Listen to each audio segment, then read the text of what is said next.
주일에 마태복음 24장에 주님께서 오실 날이 가까웠다. 그런 말씀을 지난 주일날 교제를 했습니다. 주님께서 오실 날이 아주 가까웠다. 그렇다면 우리가 어떻게 해야 될 것인가? 라고 이야기했을 때 깨어 있어야 한다. 그것이 마태복음 24장의 결론입니다. 그렇죠? 깨어 있어야 한다. 마태복음 24장 42절입니다.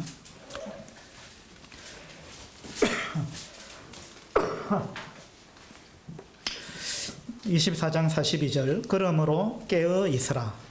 어느 날에 너희 주가 임할는지 너희가 알지 못함이니라. 그 다음에 44절에도 이러므로 너희도 준비하고 있으라. 생각하지 않은 때에 인자가 오리라. 이렇게 결론을 내리고 있습니다. 그래서 주님 오실 날이 심히 가까웠다면 우리는 깨어 있어야 한다라는 이야기인데, 그러면 깨어 있다는 게 도대체 뭐냐? 깨어 있는 것은 어떻게 하는 것이 깨어 있는 거냐? 이제 그걸 우리가 생각해 봐야 되죠. 그 마냥 뭐 잠 안 자고 깨어 있는다고 그건 깨어 있는 게 아니에요. 깨어서 아무것도 안 하고 앉아 있으면 그거는 잠은 안 자고 있지만 그건 진정으로 깨어 있는 건 아니죠. 그 제가 대학생 때 구원받고 나서 그런 질문을 했어요. 이만조 인재님한테 밤중에 주님이 오시면 내가 잠옷을 입고 있다가 또는 속옷만 입고 있다가 주님 오시면 속옷 차림으로 내가 주님 만나야 되느냐. 그래서 잘 때 옷을 어떻게 입고 자야 되느냐고 제가 질문을 했어요.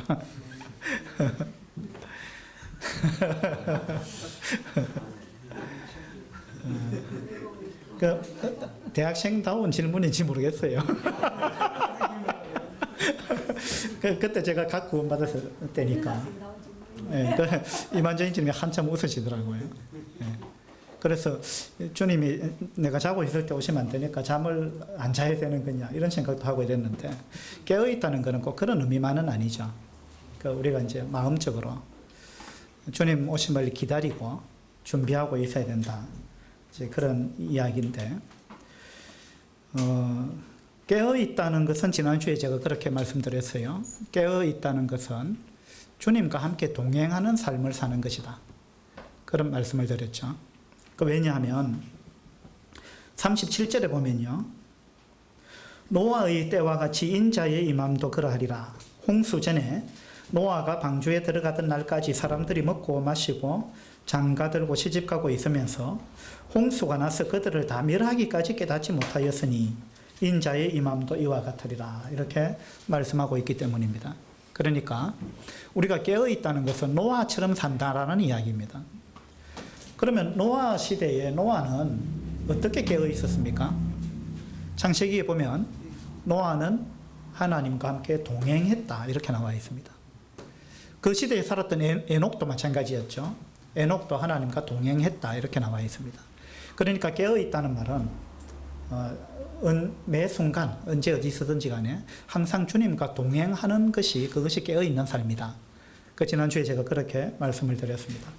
그러면 노아 시대에 깨어있었던 사람이 노아 외에는 잘 없었다는 이야기예요. 보세요. 노아는 120년 동안 방주를 만들었습니다. 근데 거기에 동참한 사람들이 없었어요. 일부 있었지만 그들은 돈 받기 위해서, 돈 벌기 위해서 일했던 것 같아요. 근데 노아처럼 정말 심판을 하나님께서 심판하신다는 그 말씀을 믿고 그 심판에 대비해서 그 심판을 기다리면서 그렇게 방주를 준비한 사람은 노아와 노아 가족 외에는 없는 것 같아요. 그러니까 120년 동안 노아는 깨어 있었다는 이야기예요. 노아는 깨어서 그 심판을 대비했습니다. 그래서 방주를 만들었어요. 그런데 그 시대 사람들은 그와 같은 마음을 갖고 있지 않았다는 거예요. 그 시대 노아를 제외한 다른 사람들은 그러면 어떻게 살았습니까? 어떻게 살았어요? 시집가고 장가하고 먹고 마시고, 그죠? 이게 무슨 말이냐면 심판에 대해서는 관심이 없었다 그 말입니다. 그냥 이 땅에서 즐기고 어떤 하나님의 말씀에 중점을 둔 것이 아니고 이 땅에 초점을 두고 살았다라는 이야기입니다. 이것은 깨어있지 않은 삶이라는 거예요. 그들이 잠을 비록 안 자고 있다 할지라도 하루에 2시간밖에 안 잔다 할지라도 그들의 관심사가 하나님께 맞춰져 있지 않기 때문에 그거는 깨어있는 게 아니에요. 깨어있다는 것은 하나님께 우리의 초점을 맞추고 살아간다는 것입니다. 매 순간. 그걸 한마디로 하나님과 동행하는 삶이다. 그렇게 이야기할 수 있습니다. 근데 이제 오늘은 깨어있다는 또 다른 차원의 말씀을 교제를 하고자 합니다. 44절을 보도록 하죠. 44절. 이러므로 너희도 준비하고 있으라. 생각하지 않은 때에 인자가 오리라. 충성되고 지혜 있는 종이 되어 주인에게 그 집 사람들을 맡아 때를 따라 양식을 나눠줄 자가 누구냐? 주인이 올 때에 그 종이 이렇게 하는 것을 보면 그 종이 복이 있으리로다. 자, 이제 두 번째 깨어있다는 삶은요, 충성스럽게 살아가는 사람이 깨어있는 자다. 이렇게 이야기할 수 있습니다. 45절부터 그렇게 나오죠. 충성되고. 그러니까 아무것도 안 하는 것이 아니라 우리가 깨어서 주님 오심을 기다린다는 말은 깨어서 무언가를 하고 있어야 된다는 이야기예요. 뭘 해야 됩니까? 하나님께서 우리한테 맡기신 일이 있다는 거예요. 그 맡기신 일을 우리가 충성스럽게 해 나가는 것, 그것을 하나님은 깨어있는 삶이다. 이렇게 표현하고 계시는 것입니다. 그래서 우리가 깨어 있어야 되는 것은 하나님께서 우리한테 맡기신 일이 무엇인가를 알아야 되고 그것에 내가 충성스럽게 잘 감당해 나가는 삶. 주님 언제 오실지 모르지만 깨어있다는 것은 그냥 모두가 그냥 주님 곧 오시겠지 하고 흰옷을 입고 직장도 내팽개치고 학교도 안 가고 그냥 빨리 주님 오셔야 하고 기도는 하고 있고 이런 게 깨어있는 게 아니에요. 그건 이제 이단에 속한 사람들은 좀 그렇게 하는 경향이 있어요. 그거는 깨어있는 게 아닙니다. 이 말씀을 통해서 볼 때 깨어있다는 말은 현재 내가 해야 할 일을 충성스럽게 잘 감당해 나가는 것입니다. 어떤 일을? 주님께서 맡기신 일을. 그죠? 그 주님께 초점을 맞추고 동행한다는 게 바로 그런 의미일 것입니다. 그래서 충성되고 지혜 있는 종이 되어서 그 집 사람들을 맡아 때를 따라 양식을 나누어 줄 자가 누구냐? 주님께서 오실 때 이와 같은 우리를 만나기를 원하신다는 것입니다. 우리가 이렇게 하고 있는 것을, 이런 모습의 우리를 주님은 만나기를 원하신다는 것입니다. 47절입니다. 내가 진실로 너희에게 이르노니 주인이 그의 모든 소유를 그에게 맡기리라. 만일 그 악한 종이 마음에 생각하기를 주인이 드디어 오리라 하여 동료들을 때리며 술 친구들과 더불어 먹고 마시게 되면 생각하지 않은 날 알지 못하는 시각에 그 종의 주인이 이르러 엄히 때리고 외식하는 자가 받는 벌에 처하리니 거기서 슬피 울며 이를 갈리라. 그러니까 깨어있지 아니한 사람의 모습은 48절부터 나오는 이런 사람들의 모습입니다. 주인이 드디어 오리라 생각하고 아직 올 때가 멀었다 이렇게 생각하고 어떻게 했어요? 동료들을 때린다. 동료들을 때린다. 그러니까 이 같은 그리스도인이면서 다른 그리스도인이 뭔가 영적으로 열심을 내고 있을 때 거기에 대해서 찬물을 끼얹고, 그죠? 그 다음에 동료들을 때리고 함께 하지 않는다는 거예요. 반대 입장에 선다는 것입니다. 뭘 그렇게 유난을 떠느냐 이러면서, 그러면서 어떻게 해요? 술 친구들과 더불어 먹고 마신다. 그 세상적으로 살아간다 이 말입니다. 육신적으로. 이 땅에 초점을 두고 있다는 것입니다. 하나님 우리한테 맡기신 일에는 관심이 없다는 것입니다. 예, 그래서 우리가 깨어있다는 것은 하나님께서 나한테 맡기신 일을 내가 충실하게 잘 감당해 나가는 것, 충성스럽게 감당해 나가는 것, 그것이 곧 깨어있는 자세입니다. 25장 1절에 보시면 그때는 주님 다시 오시는 그때입니다. 주님 다시 오실 텐데 그때의 천국은 마치 등을 들고 신랑을 맞으러 나간 열 처녀와 같으리니, 이 처녀 중에서 이제 조는 사람들이 있었고 깨어있는 사람이 있었습니다. 주님 다시 올 때의 모습입니다. 이 열 처녀 비유는 이제 다음에 제가 말씀을 드리겠습니다. 오늘은 14절부터 좀 교제하고자 하는데요. 14절도 마찬가지로 그때에 해당하는 이야기입니다. 주님 다시 오실 때, 그때에 관계된 이야기죠. 또 어떤 사람이 타국에 갈 때 그 종들을 불러 자기 소유를 맡김과 같으니, 자, 어떤 사람이 타국에 이제 왕위를 받으러 갔습니다. 누가복음 19장하고 연관된 말씀인데 거기 보면 그렇게 되어 있죠. 왕위를 받으러 이제 멀리 갔습니다. 그 가면서 종들에게 자기 소유를 맡겼다 이랬습니다. 내가 돌아올 때까지 이걸 좀 맡아 있거라. 맡아서 뭘 해라는 거죠?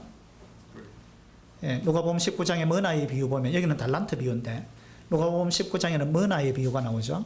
거기 보면은 이것으로 내가 올 때까지 장사하라 이렇게 되어 있습니다. 장사하라. 그냥 맡긴 목적이 뭐냐면 그냥 갖고 있으라는 게 아니고 그걸 가지고 뭘 하라라는 이야기입니다. 그렇죠?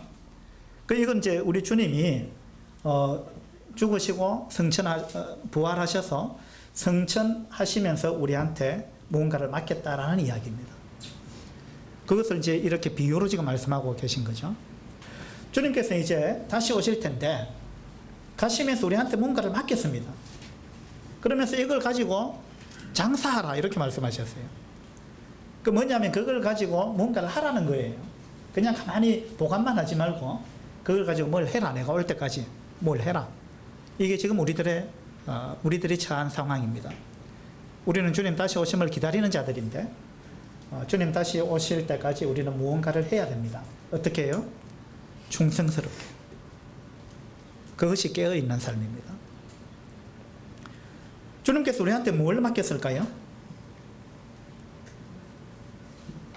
여러분 주님한테 뭐 받은 거 계세요? 없습니까? 주님께서는 여러분한테 뭔가를 맡기셨다는데 아니 나는 뭐 받은 거 없는데요 이러면 뭘 받으셨어요? 네. 그것을 이제 여기서는 달란트라고 이야기합니다. 그죠? 15절을 한번 보죠. 15절에 각각 그 재능대로 한 사람에게는 금 5달란트를, 한 사람에게는 2달란트를, 한 사람에게는 1달란트를 주고 떠났더니, 자, 우리 주님께서 성천하시면서 또 우리들한테 무언가를 다 맡겼습니다.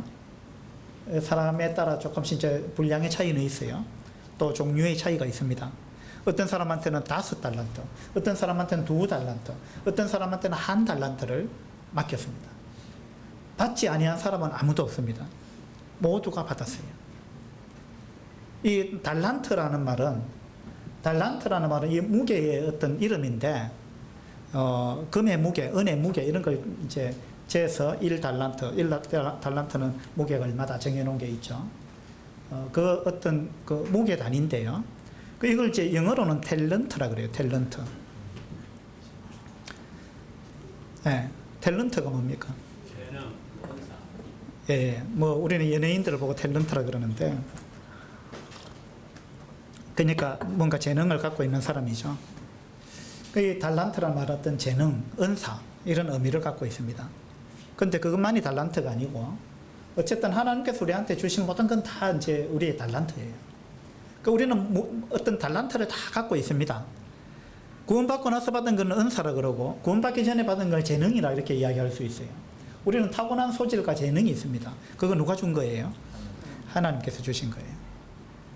그 다음에 여러분의 생명은 누가 주신 거예요? 그 하나님께서 여러분한테 맡긴 거예요. 시간이죠. 시간. 생명은 다른 말로 시간이라 할 수 있죠. 하나님께서 여러분한테 시간을 주셨습니다. 맡겼습니다. 어떻게 하라고요? 그냥 흘러보내라고? 네, 장사하라고. 그 시간을 갖고 장사해야 됩니다. 생명을 주셨어요? 장사하라는 이야기입니다. 재능을 주셨습니다. 그걸 가지고 장사하라는 거예요. 장사하면 좀 어감이 안 좋습니까? 예, 그 이제 이 비유니까 장사라는 단어를 쓴 겁니다. 그걸 갖고 우리가 뭔가를 해야 된다는 거예요. 그죠? 그 장사한다는 말을 영적으로 이야기하면은 섬겨야 된다라는 이야기죠. 우리는 성도를 섬기고 구도자를 섬겨야 되는 것입니다. 그죠? 우리는 그 모든 걸 가지고 섬겨야 됩니다. 그 다음에 여러분 또 받은 게 뭐가 있어요? 하나님께서 여러분한테 맡긴 게 뭐가 있어요? 예? 복음 맞습니다. 복음을 맡기셨어요. 천사들한테 맡긴 게 아니고 우리한테 맡겼어요. 복음을 맡겼습니다. 얼마나 가치 있는 것입니까? 우리 생애를 거기에 전적으로 투자해도 전혀 아깝지 않은, 정말 투자할 만한 것. 그죠? 그 사업하는 사람들이 아이템 찾는다고 막 그러죠? 우리 주님께서 우리한테 놀라운 아이템을 맡기셨어요. 어떤 것과도 비교할 수 없는. 그죠? 복음을 우리한테 맡겼습니다. 그 다음에 또 뭘 맡기셨어요? 여러분한테 주신 것. 어떤 사람한테는 음악적인 재능을 주셨어요. 여러분한테 뭐 작곡할 수 있는 그런 어떤 재능이 있습니까? 그걸 섞이지 말고 주님 위해서 쓰셔야 됩니다. 악기 연주를 잘합니까? 그거 누가 주신 재능이에요? 하나님이 주신 거예요. 물론 여러분 연습하셨지만 연습한다고 다 됩니까? 안 되죠. 물론 연습이 필요합니다만 연습을 하니까 되더라. 그건 뭐냐면 하나님께서 재능을 주셨다는 이야기예요. 재능이 없는 사람은 아무리 해도 안 되는 거예요. 그죠? 그 다음에 또 어떤 뭐 집 수리하는 재능을 주셨어요. 그건 하나님 주신 겁니다. 물론 연습했지만. 아니, 그렇죠. 쓰라고 주신 거예요. 하나님께서 여러분한테 뭔가를 맡기신 거는요, 쓰라고 주신 겁니다. 어디에 쓰라고? 에베소서 4장에 보면 하나님께서 우리한테 은사를 주셨는데, 은사를 주신 목적이 성도를 온전케 하고 봉사의 일을 하게 하고 교회를 세우기 위해서 주셨다, 이렇게 나와 있죠. 그럼 그걸 다 우리는 기쁨으로 써야 됩니다. 안 쓰면 어떻게 되죠? 안 쓰면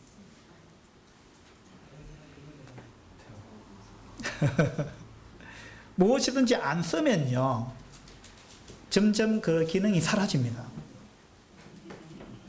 근육을 안 쓰면 근육이 약해져요. 제가 어느 날 그 헬스하러 갔다가 한참을 안 하다가 가서 이제 옷을 다 벗고 뭐 헬스를 하고 샤워장에서 샤워를 하는데 제가 벗은 몸을 보고 깜짝 놀랐다니까요. 워낙 너무 운동을 안 해가지고 가슴이 축 처진 거라요. 그 여자만 가슴이 있는 게 아니고 남자도 있는데, 이게 푹 처진 모습을 제가 봤어요. 그 제가 충격을 받았죠. 야, 내가 운동을 너무 안 했구나. 운동 안 하니까 이 근육이 처져버린 거예요. 힘을 못 쓰는 거죠. 그래서 재능도 똑같습니다. 은사도 하나님께서 우리한테 뭘 맡기신 걸 우리가 사용을 하면, 충성스럽게 열심히 사용하면 하나님은 거기에 더 얹어주십니다. 더 얹어주세요. 근데 사용 안 하면 뺏어버립니다. 그래서 이 달란트 비유에 보면 한 달란트 받은 사람은 그걸 사용을 안 했습니다. 어떻게 했어요? 땅에 묻어놨습니다. 그죠? 사용을 안 했단 말입니다. 그 나중에 이제 주인이 와가지고 어떻게 했어요? 그 한 달란트를 빼앗았습니다. 왜? 예. 주본들 소용이 없는 거예요. 내가 괜히 줬네. 이렇게 되는 겁니다. 사용하라고 줬는데 사용을 안 하니까 그 무용지물이죠. 그것이 무용지물이다, 이 말은 뭐냐 하면은 그 사람은 무익한 삶을 살았다라는 결론에 도달하는 거예요. 그 사람의 인생은 무익했다라는 것입니다. 그게 무익한 종아 이랬잖아요. 여러분의 삶이 무익해서는 안 될 거 아니에요. 우리는 유익한 삶을 살아야 될 거 아닙니까? 우리가 하나님이 보실 때 우리가 유익한 삶을 산다는 말은 뭐냐 하면 하나님께서 우리한테 맡기신 그 일에 충성할 때 우리는 유익한 자가 되는 거예요. 하나님이 맡기신 거는 안 하고 맡기지 않은 것이 의심이다. 다시 말해서 영적이지 아니한 하나님의 관심사가 아닌 그런 부분에 하나님이 은사를 주셨는데 그거는 사용 안 하고 다른 걸 자꾸 한다는 거예요. 그건 뭐냐면 세상 사람들하고 똑같은 관점에서 살아간다는 이야기입니다. 하나님과 동행하지 않는 거예요. 세상 사람들과 동행하는 것입니다. 그건 좀 더 심하게 말하면 사탄과 동행하는 거예요. 그런 삶을 살아갈 때 하나님은 너는 무익하다 이렇게 말씀하시는 겁니다. 하나님께서 우리한테 은사를 주셨다는 말은 그것을 통해서 나와 함께 일하자 이런 이야기입니다. 그렇죠? 근데 한 달란트 받은 사람이 그걸 땅에 묻어놓고 일을 안 했습니다. 그 주인이 와가지고 그 한 달란트 빼앗았습니다. 빼앗아가지고 어떻게 했어요? 빼앗은 거 어떻게 했어요? 다른 사람한테 줬습니다. 누구한테? 10달란트 받은 사람한테 줬어요. 5달란트 받았는데 5달란트를 남겨갖고 10달란트가 됐죠. 그 10달란트 가진 자한테 주라 이랬습니다.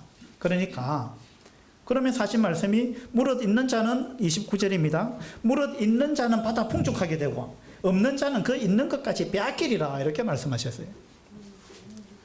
그죠? 그러니까 우리가 은사를 충성스럽게 활용을 하면 그 은사는 점점 더 빛이 나고 하나님께서 더 큰 걸 자꾸 주신다는 것입니다. 너는 내가 준 걸 잘 사용하니까 좀 더 줄게, 더 열심히 이것도 쓰라 하면서 하나님께서 더 풍성하게 주시고, 사용을 안 하면 빼앗아가지고 더 열심히 잘 사용하는 충성스러운 사람한테 더 얹어준다는 것입니다. 이게 뭐냐면 우리가 하나님께서 주신 것들 그걸 잘 활용을 해야 된다는 이야기죠. 근데 1달란트 받은 사람이 주님한테 책망을 받았는데, 자, 왜 책망을 받았는지 아십니까? 사업이 실패해서 책망받은 거 아닙니다. 장사하라 했는데 사업 자체를 안 했잖아요. 실패해서 책망받은 게 아닙니다. 그 다음에 그 주님께서 맡기신 일부를 횡령을 했기 때문에 책망받은 게 아닙니다. 실패해서도 아니고 횡령을 해서도 아닙니다. 그걸 사용을 안 했기 때문에 책망받았어요. 사용을 안 했기 때문에. 그러면 이 1달란트 받은 사람은 왜 일을 안 했을까요? 물론 뭔가 다른 걸 했겠죠. 그런데 하나님께서 맡기신 일을 안 했다는 것입니다. 왜 안 했을까요? 어떻게 생각하세요?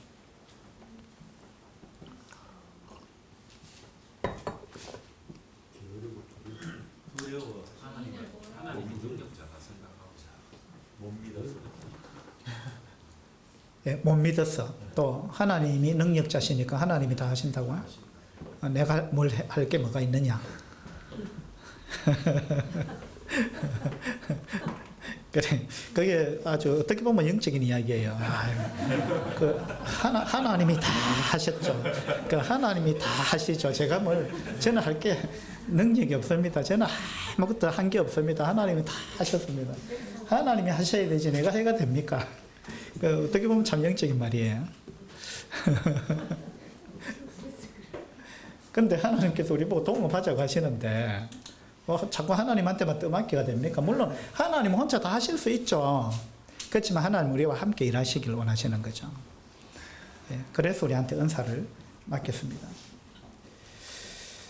24절입니다. 24절. 1달란트 받았던 자는 와서 이르되 주인이여 당신은 굳은 사람이라 심지 않은 데서 거두고 해치지 않은 데서 모으는 줄을 내가 알았으므로 두려워하여 나가서 당신의 달란트를 땅에 감추어 두었나이다. 보소서 당신의 것을 가지셨나이다.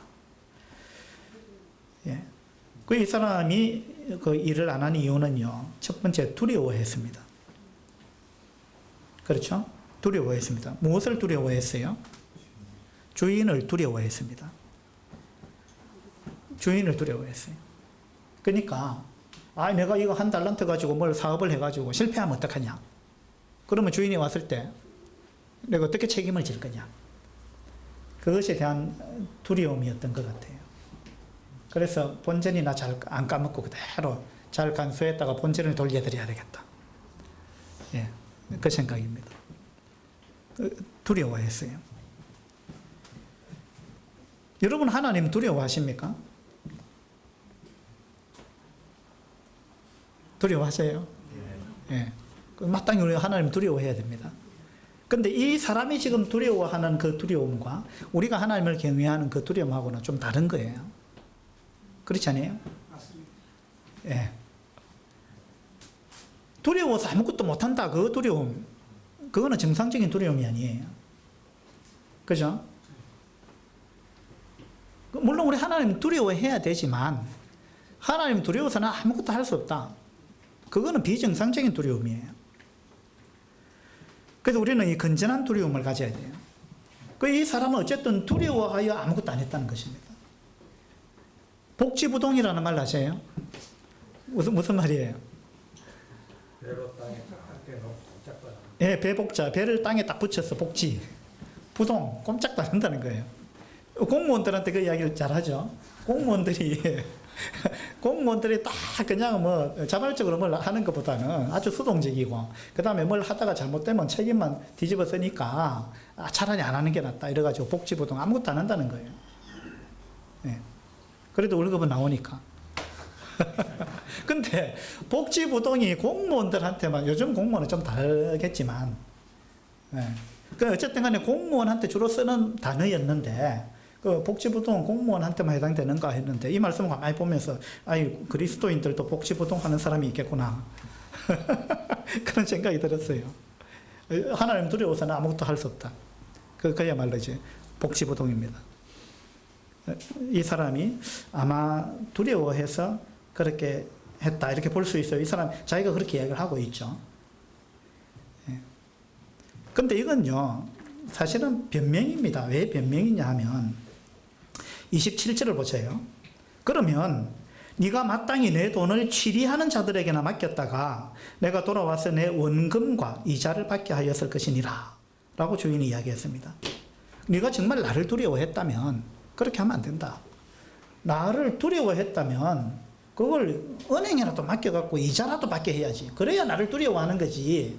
나를 두려워했다면서 그걸 땅에 묻어놨다는 건 그건 네가 나를 두려워하는 게 아니다 라고 주인이 이야기하는 거예요. 그죠? 주인은 장사하라 그랬거든요. 뭔가를 남겨야 된다는 거예요. 이 사람은 남길 생각 아무것도 안 했다는 거예요. 묻어놔놨어요. 정말로 두려워했다면 네가 이걸 이자라도 얻도록 해야 된다. 치리하는 자들에게 맡겨가지고. 네가 이윤을 남길 자신이 없으면 다른 사람이 그걸 사용해가지고 이자를 남길 수 있도록 거기에 맡겨야 된다는 거예요. 우리도 마찬가지입니다. 내가 가진 걸 잘 활용하기가 힘들다면, 자신이 없다면 그걸 다른 사람한테 맡기면 돼요. 돈도 마찬가지입니다. 내가 돈을 잘 활용을 못한다 그러면 다른 사람한테 맡기세요. 그죠? 그게 지혜로운 거예요. 근데 이 사람이 어쨌든 주인의 이야기를 들어볼 때 이 사람은 주인을 진정으로 두려워한 게 아니고요. 사실은 게을러서 그런 것입니다. 그죠? 게을러서 아무것도 하기 싫었습니다. 그리고 그 일에 연관되기 싫었던 거예요. 자기 마음대로 살고 싶었던 것입니다. 그래서 이 사람은 사실은 변명했습니다. 안일하게 살고 싶었죠. 나태한 삶을 살고 싶었던 것입니다. 그 다음에 또 이 사람이 왜 일을 안 했을까? 라고 생각해 볼 때, 이 사람은 내가 가진 자본이 너무 적다. 이거 갖고 뭘 하겠느냐? 이런 생각을 했을지 모르겠어요. 왜냐하면 다른 사람 보니까 5달란트 받았는데, 또 다른 사람 보니까 2달란트 받았는데, 자기는 1달란트밖에 못 받았거든. 이거 갖고 뭐 하라는 이야기냐? 그 1달란트를 대수롭지 않게 생각했습니다. 그래서 아마 안 했던 것 같아요. 근데 여러분도 그렇게 생각하실 수 있습니다. 하나님 나한테 맡긴 거는 뭐 별 볼 일 없네요. 이걸 갖고 뭘 합니까? 누구는 보니까 뭐 이것도 잘하고 저것도 잘하고 뭐 하나님께서 큰 걸 맡기신 것 같은데, 나한테는 하나님 별로 뭐 그렇게 뭐 귀중한 걸 안 맡긴 것 같은데요. 내가 이걸 갖고 뭘 하겠습니까? 라고 생각하고 여러분이 주님의 일을 안 하실 수도 있어요. 큰일 맡기면 내가 잘할 건데, 큰 거 맡기면, 아이고 내가 주일학교 학생 뭐 2명 앉혀놓고 뭘 하라는 이야기입니까? 그래도 한 10명이나 20명을 앉혀놔야 하나님께서 맡겨야 제가 그래도 힘을 내서 하지. 1명, 2명 앉혀놓고 뭐 이거 갖고 뭘 하라는 이야기입니까? 1달란트 받은 사람이 그런 생각일 수 있어요. 그죠? 그 다음에 나는 참 구제를 하고 싶은데, 나는 구제 연사가 있는 것 같은데, 그래 남을 경제적으로 막 이렇게 돕는 일을 하면 난 참 즐거운데, 근데 내가 가진 재산이 난 이것밖에 없어요. 그래서 하나님 나를 부자로 만들어주면 내가 이 은사를 잘 활용을 할 건데, 내가 하나님 나한테 이 돈을 이것만큼밖에 안 주시니까 이거 갖고 뭐 하겠습니까? 난 못 하겠습니다. 나중에 부자 되면 하겠습니다. 이렇게 생각할 수도 있어요. 그건 1달란트 받은 사람의 생각입니다. 우리 1달란트 받은 사람처럼 하면 안 됩니다. 근데 1달란트가 결코 작은 게 아니라는 게 이 사람 몰랐어요. 하나님께서 여러분한테 맡기신 거는 결코 작은 게 아니에요. 여러분 생각할 때 아무리 작은 것처럼 느껴질지라도 하나님께서 여러분한테 맡긴 것은 다 귀중하고 가치 있는 것들입니다. 우리가 볼 때 작아 보일지라도 하나님은 결코 무가치한 거나 좀 그렇게 작은 걸 맡기신 분이 아니에요. 우리가 작게 느낄 뿐입니다. 하나님께서는 우리한테 너무나 값진 걸 맡기셨어요. 복음, 아까 복음을 맡기셨다 그랬잖아요. 얼마나 가치 있는 거예요. 근데 복음의 가치를 모르면 그게 작게 느껴지는 거예요. 그죠? 하나님께서 저한테 맡긴 모든 게 마찬가지입니다. 작은 것에 충성하면 하나님은 큰 걸 자꾸 맡기시는 거예요. 우리는 자꾸 큰 걸 맡기면 내가 열심히 하겠다 그러는데 그거 아니에요. 하나님 나를 선교사로 보내주면 내가 열심히 할 건데 이 땅에서 여기서 우리나라에서 전도 안 하는 사람이 선교 나가서 전도하겠어요? 지금 현재 내가 복음을 한두 명 앞에서라도 전하고 자꾸 주변에 만나는 사람들한테 복음을 전하려고 애를 쓰고 이렇게 했을 때 하나님이 점점 우리의 영역을 넓혀주는 거지, 지금 현재 안 하면서 큰 거 맡기면 하겠다, 이거 거짓말입니다. 그죠? 한 달란트가 어느 정도 가치가 있느냐 하면요, 한 달란트는 6천 드라크마에 해당합니다. 은 한 달란트가 6천 드라크마인데 1 드라크마가 노동자 하루 품삯이에요. 하루 품삯입니다. 그러면 6천 드라크마라 이 말은 6,001이면 몇 년입니까? 16년쯤 됩니다. 16년 연봉에 해당하는 금액입니다. 16년. 그 얼마입니까 도대체? 노동자 하루 품삯을 요즘 시세로 한 10만 원 잡으면요, 제가 계산해 보니까 한 6억 정도 되더라고요. 6억. 은 1달란트가 6억이 적은 돈입니까? 근데 금 1달란트는 은의 15배입니다. 15배. 그 금이라고 생각하면은 246년 연봉입니다. 246년. 이거 계산해 보니까 한 90억 되더라고요. 이자 빼고 90억. 그 은으로 치더라도 6억. 결코 적은 게 아닙니다. 엄청나게 큰 금액입니다. 하나님께서 우리한테 맡기신 게 이와 같이 크고 귀중하고 가치 있는 것입니다. 근데 이 한 달란트 받은 사람은 어쩌면은 이 한 달란트 갖고 뭘 하느냐 이렇게 생각했습니다. 왜 그랬을까요? 이 비교했기 때문에 그래요. 비교했기 때문에. 누구는 5달란트 주고 5달란트에 비교하니까 한 달란트가 보잘것없어 보였습니다. 그죠? 이 비교의식이에요. 그럼 남하고 비교하지 마세요. 여러분은 여러분의 삶이 있는 거예요. 하나님께서 여러분의 삶을, 여러분한테 딱 맞는 삶을 하나님은 맡기셨어요. 딱 맞게 맡겼어요. 왜냐하면 15절에 보세요. 15절에 각각 그 재능대로 맡겼다 그랬습니다.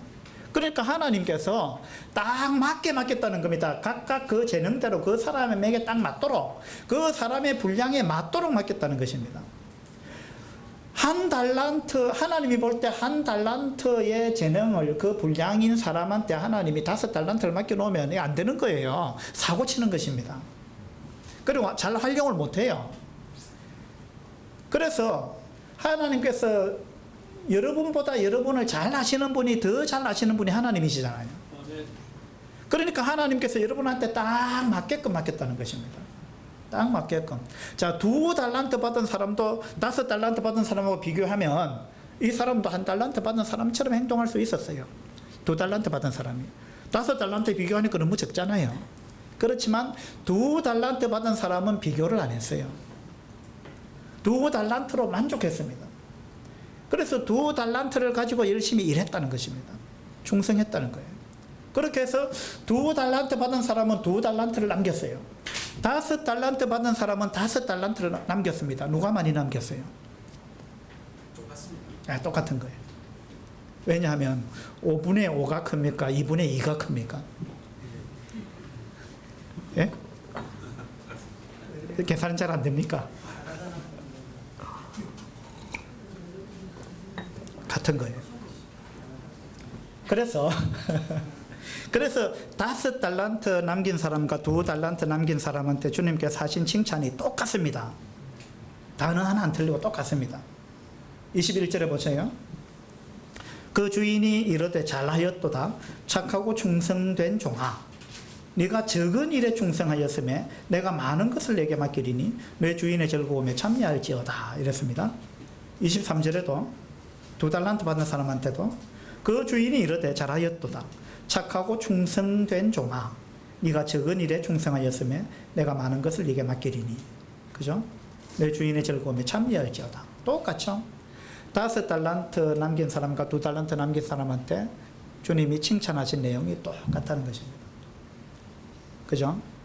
5달란트 받은 사람이 만약에 3달란트를 남겼다고 칩시다. 그리고 2달란트 받은 사람이 2달란트를 남겼어요. 그러면 누가 더 많이 남겼어요? 세계가 2개보다 크니까 3달란트 남긴 사람이 많이 남겼다고 생각할 수 있지만 그렇지 않다는 거예요. 왜냐하면 이 사람은 5달란트 받았거든 원래. 그죠? 그러니까 우리가 얼마나 받았느냐가 중요한 게 아닙니다. 내한테 하나님께서 나한테 맡기신 것 가지고 내가 얼마나 충성했느냐 이게 중요합니다. 하나님 우리 충성을 보시는 거예요. 얼마나 충성했느냐. 그것도 적은 일에, 작은 일에. 5달란트 받은 사람한테도 주님은 적은 일에 네가 충성했다 이렇게 이야기했어요. 5달란트도 주님이 보실 때는 우리는 엄청나게 큰 일을 했다 싶어도 주님이 볼 때는 다 적은 일이에요. 다 작은 일이에요. 그렇지 않습니까? 그죠? 그래서 교만해서도 안 되는 거죠. 어쨌든 간에 하나님께서 우리한테 맡기신 거 이거는 다 많든 적든 떠나서 그건 다 중요한 것이고 귀중한 것이고 가치 있는 것입니다. 그리고 우리한테 딱 맡겨주신 거예요. 우리는 그걸 가지고 열심히 충성해야 합니다. 그래서 1달란트 받은 사람은 주인을 두려워해서 일을 안 했다 이랬는데 그건 변명 같고요. 이 사람은 나태한 삶을 살고 싶었기 때문에 내가 주와 복음을 위해서는 수고하기 싫다, 고생하기 싫다. 여러분 왜 전도 안 하세요? 전도하다가 싫은 소리 들을까 봐. 그죠? 이 사람도 그런 거예요. 전도 안 하면 싫은 소리 안 듣잖아요. 전도하면은 위험 부담이 따르거든요. 위험 부담이 따라요. 이거 희생 안 하겠다 그 말입니다. 이 사람이 1달란트 갖고 뭘 했다가 장사했다가 손해보면 어떡하느냐. 위험 부담이 따른다는 거예요. 위험 부담. 그죠? 그러면 위험 부담 없는 일이 뭐가 있습니까? 전도하다가 죽을 수도 있죠. 전도하다가 뺨 맞을 수도 있죠. 그죠? 그렇지만 우리는 해야 된다는 거예요. 왜? 하라고 주님께서 우리한테 맡겼기 때문에. 위험 부담을 감수해야 되는 거예요. 죽으면 죽으리다라는 마음을 가져야죠. 죽으면 죽으리다라는 마음 없으면 선교사면 안 됩니다. 선교 나갈 수 없어요. 그렇죠? 근데 이 사람이 그 주인을 오해하고 있었습니다. 내가 이거 1달란트 갖고 손해보면, 실패해갖고 손해보면 내가 책임을 어떻게 질 거냐. 그럼 주인한테 내가 얼마나 혼이 나겠느냐. 라고 생각했거든요. 왜냐하면 거기 보세요. 24절에 보면 당신은 굳은 사람이라 이랬습니다. 이 사람이 생각하는 자기의 주인은 굳은 사람이에요. 굳은 사람. 이 원어적으로 보면 굳은 사람이라는 말은 무자비한 사람이다. 매정한 사람이다. 이런 의미를 갖고 있어요. 그러니까 이 사람은 자기 주인을 지금 오해하고 있습니다. 자, 주님께서 우리한테 엄청난 걸 맡기고 가셨는데 그걸 갖고 장사하라 그랬는데 여러분이 이거 하다가 손해보면 어떡하느냐. 그럼 주님 없을 때 내가 혼나지 않겠느냐 라고 여러분이 생각하고 있다면 여러분 주님을 오해하고 있는 거예요. 주님은 굳은 사람이에요? 굳은 분이에요? 무자비한 분입니까? 주님이 그런 분이에요? 그렇지 않아요. 그죠? 굳은 사람이다. 그 다음에 또 뭐라 그랬어요? 심지 않은 데서 거두고 해치지 않은 데서 모으는 줄 알았다. 다시 말해서 당신은 씨 뿌리지 않고도 그 뭔가를 얻으려고 하고 심지도 않은 데서 모아드리려고 하고 당신은 인색하고 매정한 사람이다 라고 지금 이야기를 하고 있는데 실제로는 주인이 그런 분이 아닙니다. 실제로 우리 주님은 그런 분이 아니잖아요. 보세요. 5달란트 받은 사람이 5달란트를 남겼어요. 그러면 주인이 와가지고 내가 원금 준 거 5달란트, 네가 남긴 거 5달란트, 그 합해갖고 10달란트 내놔라 이랬습니까? 주인이 그렇게 이야기했어요. 그 10달란트가 지금 어디가 있어요? 5달란트 받은 사람이 지금 10달란트를 갖고 있는 거예요. 주인이 이거 내놔라 한 게 아닙니다. 1달란트 가진 사람 보고 이거 저 10달란트 가진 사람한테 주라 이랬어요. 그럼 이 5달란트 받은 사람은 자기가 남긴 5달란트하고 또 1달란트 받은 거하고 11달란트가 자기 것이 된 거예요. 맞죠? 주님께서 우리한테 뭔가 맡기신 거는요, 우리의 유익을 위해서 맡긴 것입니다. 주님께서 뭔가 착취하려고 우리한테 맡긴 게 아니에요. 주님은 악덕 업주가 아니에요. 우리를 위해서 맡긴 거예요. 또 설령 손해 갈 수도 있죠, 장사하다 보면. 그러나 그걸 가지고 우리를 책망하려고 벼르고 있는 그런 분이 아니라는 것입니다. 주님은 온유하고 겸손하신 분입니다. 주님은 사랑의 주님이십니다. 그죠? 이 사람은 자기 주인을 오해했습니다. 그래서 이 사람은 일을 안 했습니다. 그리고 이 사람이 일을 하는 또 하나의 이유가 있다면, 이 사람은요, 19절에 보세요.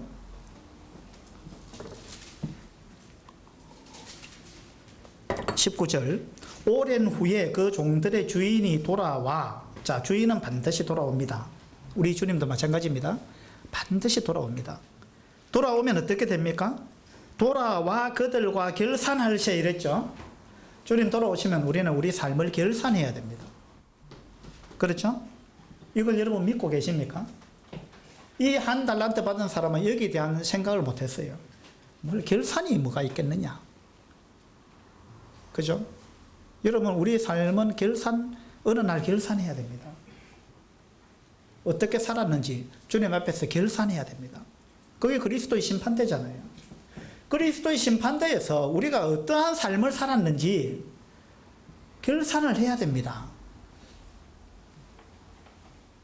주님 오심을 기다리는 사람은 내 인생의 결산을 기다리는 사람이에요. 근데 이 1달란트 받은 사람은 이 결산할 것에 대한 믿음이 없었습니다. 그리고 상에 대해서 무관심했습니다. 그죠? 주님께서 우리한테 상을 주시겠다 그랬어요. 주님은 풍성한 상을 주실 것입니다. 냉수 한 그릇이라도 제자의 이름으로 대접한 자는 결코 내가 상을 잃지 않겠다 이렇게 말씀하셨죠. 주님 우리한테 엄청난 상을 주시려고 준비하고 계십니다. 그러니까 상 그거 받으면 뭐 하느냐. 그렇게 생각하신다면 여러분 주님을 무시하시는 거예요. 이 세상에서 받는 상하고는 비교가 안 되는 거예요. 십자가의 강도 한 명이 천국에 갔는데 그 강도가 어쩌면 가장 후회하는 게 뭘까요? 너무 늦게 믿었다는 거예요. 그래서 너무 늦게 믿어서 무엇을 잃어버렸어요? 상을 잃어버린 거예요. 다른 말로 하면 구원받고 주와 복음을 위해서 봉사할 기회가 없었다는 것입니다. 그게 그 사람에게 가장 큰 후회일 것입니다. 안 그렇겠어요? 그 사람이 우리가 하늘나라 가서 그 사람을 만나가지고 당신은 참 그 실컷 마음대로 살다가 마지막에 구원받고 당신 참 재수도 좋다. 그렇게 이야기를 할지 모르는데 그렇게 이야기하면 그 사람이 무슨 소리 하느냐.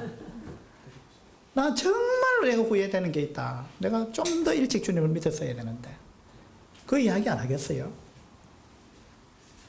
그 사람은 주님을 위해서 봉사할 기회가 없었습니다. 그래서 받을 상급도 없는 거예요. 내가 왜 강도로 살았던가 그걸 후회하겠습니까? 그것보다는 내가 왜 이렇게 늦게 주님을 믿었을까? 그리고 내가 왜 아무것도 주님을 위해서 뭔가를 할 기회가 없었을까? 그것이 어쩌면 가장 후회될 부분 아니겠어요? 여기 5달란트 받은 사람은 16절에 보세요. 5달란트 받은 자는 바로 가서 그것으로 장사하여 또 5달란트를 남기고 이랬습니다. 5달란트 받은 자는 바로 가서 장사했다 이랬어요. 바로 갔습니다.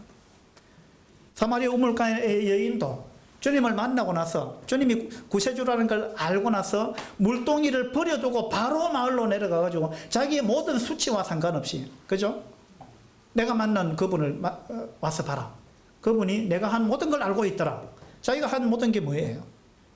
남편 5번 바꾼 거, 6번째 남자하고 살고 있는 거, 이 수치스러운 이야기예요. 그런데도 불구하고 이 여인은 구원받고 나니까 그 기쁨, 그것이 구원이 너무나 큰 것이기 때문에 자기 수치는 다 감추어지는 것입니다. 거기에. 그래서 이 여자는 수치와 아랑곳 없이 바로 뛰어가서 물동이를 버려두고 복음을 전했다는 것이.